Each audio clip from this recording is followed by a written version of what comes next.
今天要给大家分享的是好看又好吃的向日葵酥。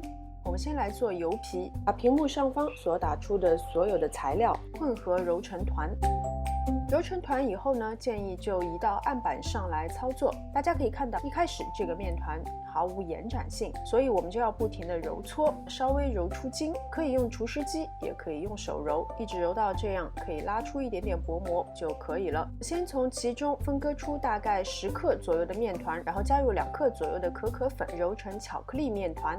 2种面团分别都包上保鲜膜，室温静置松弛30分钟左右。180克的奶黄馅分割成9等份，每一个是20克。覆盖保鲜膜，在使用之前都放在冰箱冷藏。现在我们来做油酥，33克室温软化的黄油，加入65克的低筋面粉，混合揉成团。这个油酥呢，看上去会有些松散，但其实只要你用手轻轻一捏，它们就可以成团了。分成9份，每一个大概是10到11克左右。搓圆以后，排放在盘中，覆盖保鲜膜，防止风干。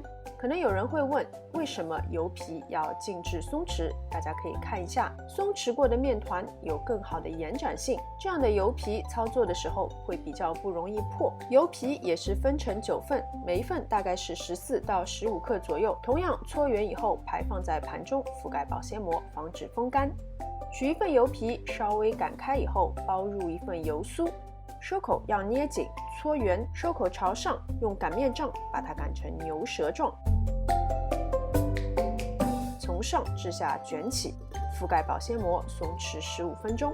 松弛好的饼皮收口向下擀成长条形，要一下一下，轻轻的、慢慢的擀。新手操作的话，不要一味的只追求薄。差不多了以后，再次由上至下的卷起，同样再覆盖保鲜膜，松弛15分钟。取一份饼皮，在收口处用拇指从中间压下，将2头靠拢。这个时候可以在桌面上先撒少许的面粉防粘，先用手压扁，然后把饼皮擀成圆形，包入一份馅料。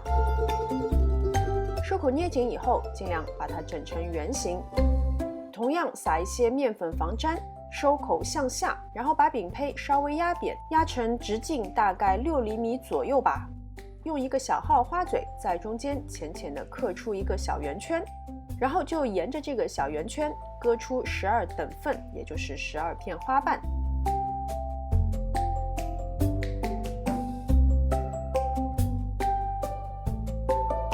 接着就用手指将每一片花瓣的2个角捏紧，并且并拢。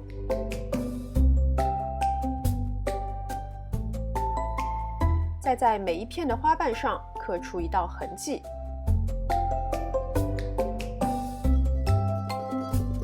接着取1/9的巧克力面团，搓圆压扁，在连接处刷少许的清水，覆盖上巧克力面团，再用牙签戳出花蕊的形状，一朵朵形象的向日葵就出现在眼前了。送进预热好的烤箱，170度烤20分钟，好看又好吃的向日葵酥就完成了。好了，今天的视频就到这边，非常感谢大家的观看。喜欢我的视频，请记得点赞、分享和关注我的频道。我们下次再见。